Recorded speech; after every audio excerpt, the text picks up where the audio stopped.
What if you're already living at -71 degrees? Just a different kind of cold. Loneliness, purpose fading as you age, the feeling that your best years are behind you, that you're becoming invisible. That's cold too.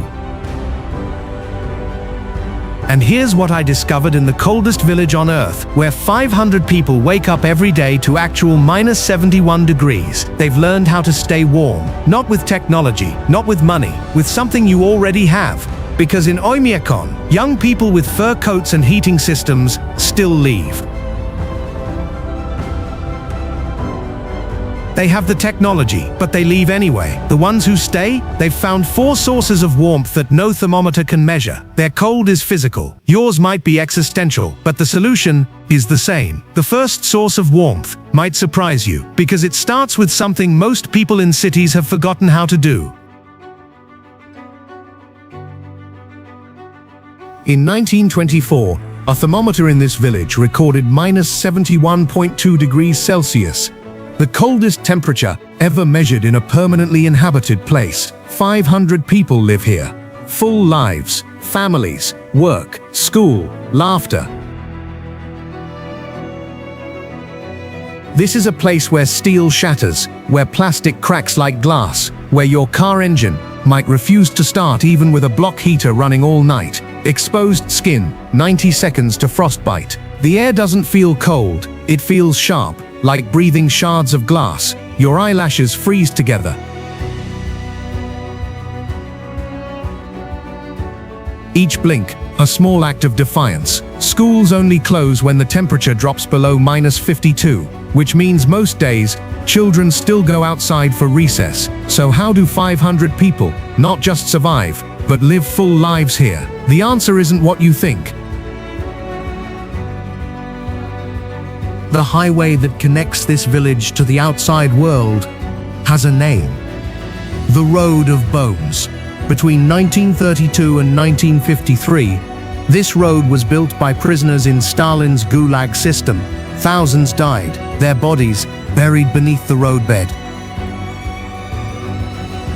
They built this road with their bones.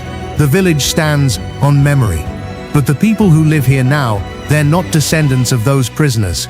They're Yakut people, indigenous to Siberia for more than 10,000 years. This isn't a place they were sent to survive. It's their home, their ancestral land, and the difference between surviving and thriving is knowledge. Knowledge passed down for 10,000 winters. The prisoners who built that road, they didn't know how to live here. The Yakut people do, and the difference is everything.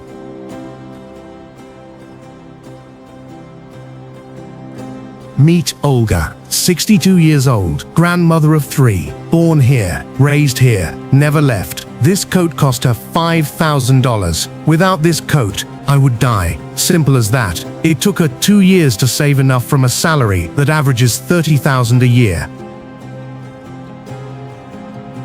She borrowed from the bank for the remaining amount, paid it back over 6 months. This isn't luxury, this is survival infrastructure. The heating system runs 24 hours a day. Coal and wood costs significant. The diet relies on stroganina, frozen fish, sliced thin, eaten raw. It provides vitamins when vegetables can't grow. Every piece of technology here is survival infrastructure. And yet, every year, someone leaves. They have the coat, they have the heating system, they know how to prepare stroganina, they have the technology, but they leave anyway, because technology can prevent death, but it cannot provide warmth. Temperature outside, -71. Temperature inside, unmeasurable, because it's not temperature. It's warmth, not the warmth you measure with a thermometer, a different kind. So if survival here isn't about technology, what is it about? That warmth, it comes from 4 places, and the first one might surprise you.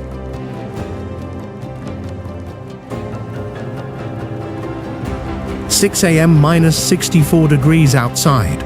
Olga is already awake. She's lived in this house for 40 years, raised 2 daughters here, now helps raise 3 grandchildren. I've seen -71 3 times in my life. Each time, you remember, the air itself feels different, like it's waiting for you to make a mistake. Her youngest grandson, Mikhail, lives with her during the school year. This morning, like every morning, she's teaching him something. Before they eat, there's a ritual. The fire keeps us alive, so we give it life back. Choluva feed the fire. Not prayer, not superstition, gratitude. Every meal in this house begins the same way.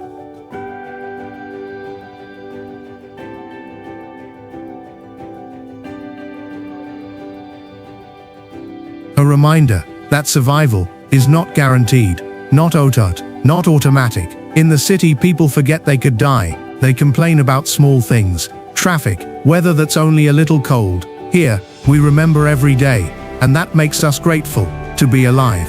In every home, the same ritual: feed the fire, remember you could die, be grateful you didn't. This is the first source of warmth, not the fire itself, the gratitude. But gratitude alone isn't enough to make someone stay. There's something beyond that door.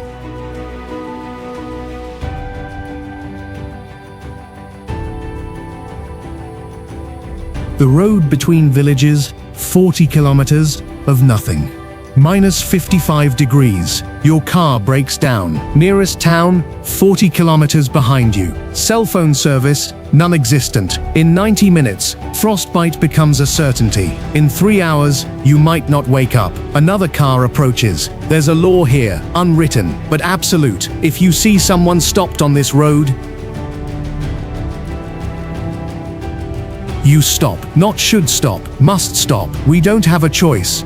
Not because police will fine you, because next time, it could be us. And we need to know someone will stop. On this road, every person you pass is a lifeline. And every person who passes you is the same. In the village, the same principle. Every Thursday evening, community tea, not a social event, a survival check-in. Who's here? Who's missing? If someone doesn't show up 2 weeks in a row, someone goes to check on them. In the city, you can disappear.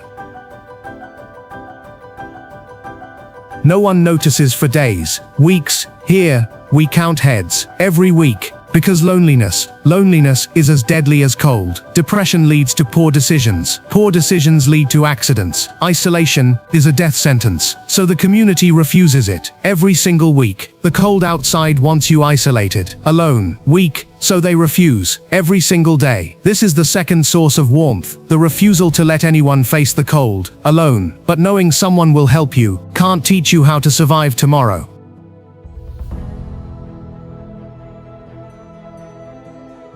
Olga's granddaughter, Katerina, is 12. Today, she's learning to read snow. Feel the crystals. Sharp, soft, this tells you tomorrow's temperature. Sharp crystals. Colder tomorrow. Soft, like powder, warmer. Maybe only minus 40. Wind direction tells you when the next storm arrives. Animal tracks show you where it's safe to hunt and where it's not. The angle of ice on tree branches tells you if the structure is about to collapse. My grandmother taught me, her grandmother taught her. Now I teach you. 10,000 years of observation, passed down, hand to hand. This knowledge isn't written down, can't be Googled. Phone batteries die at minus 30. Internet cuts out in storms. GPS signals, unreliable. 3 years ago, I got lost in a storm. Phone dead. Couldn't see 5 meters. But I could see stars when clouds broke. I used what my father taught me. Star positions, snowdrift patterns, made it back. Technology is borrowed. You rent it from a battery, from a signal, from a satellite. But knowledge is owned. When I die, I won't disappear. I'll be in her hands, in what she knows, and she'll be in her children's hands. That's warmth. This is the third source, not just the knowledge itself, the meaning of being needed, of mattering, of knowing that when you die, you won't disappear. You'll live in what you taught. But even knowledge isn't the deepest warmth. There's one more.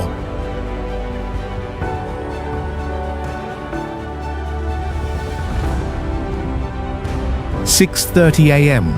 Olga sits at her mirror. Outside, minus 64. Today she'll be bundled head to toe, scarf covering everything but her eyes. No one will see her face. So why is she putting on lipstick? People ask me this. Why? No one will see. And I tell them, I will know. The cold tries to make everyone the same. Gray, hidden, shapeless. The cold will not define me. This coat, she could have bought a cheaper one. Survived just fine. But this coat isn't just survival, it's beauty, it's tradition, it's pride. 2 years, I saved for this. People said, Olga, you can buy 3 cheap coats for that price. And I said, but will they be mine? Will they be me? At -71, everything tries to take from you. Your warmth, your breath, your face behind the scarf. So every morning, she takes it back. This is the 4th source of warmth. Identity, the refusal to be erased. The cold wants you to be nothing but biology. Eat, sleep, survive, repeat, but they refuse. I am not surviving, I am living. There's a difference. Humans aren't the only ones who refuse to leave.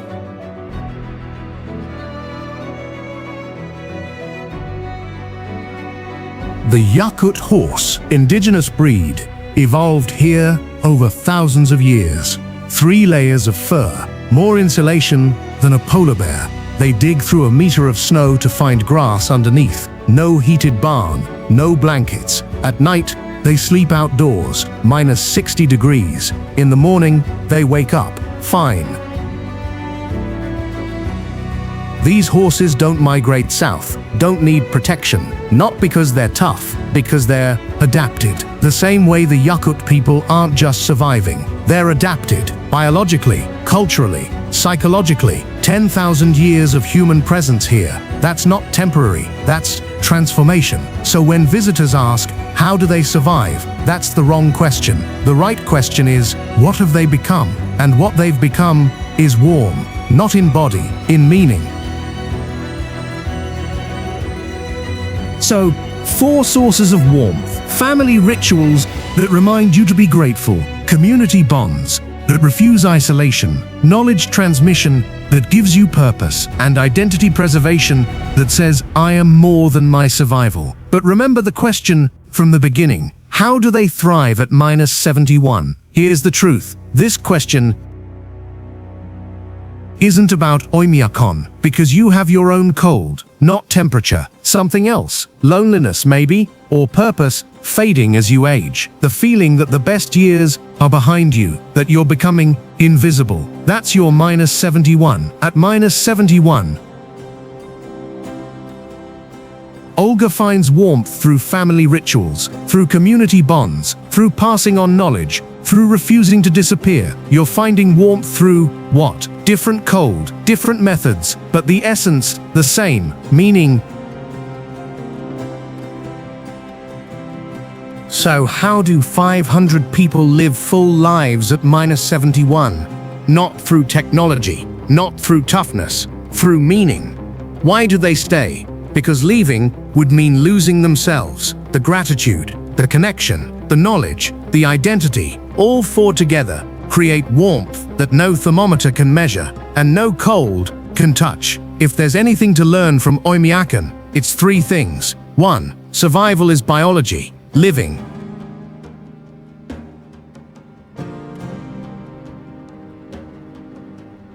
When your circumstances are harsh, meaning becomes the survival tool. 2. Your cold is different. Your warmth can be too. Family, community, knowledge, identity. Those are the framework, not a prescription. Find your own sources. 3. The opposite of cold isn't heat, it's connection. Whether it's -71 or existential emptiness, the antidote is the same. Refuse isolation.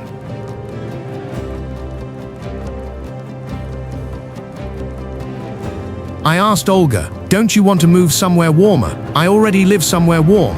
You just can't measure it with a thermometer. At -71 degrees Celsius, they've discovered what many spend a lifetime searching for. That warmth isn't a place, it's a practice. If this story made you think about your own life, about your own cold, and your own warmth, there are more stories like this, explorations of how people find meaning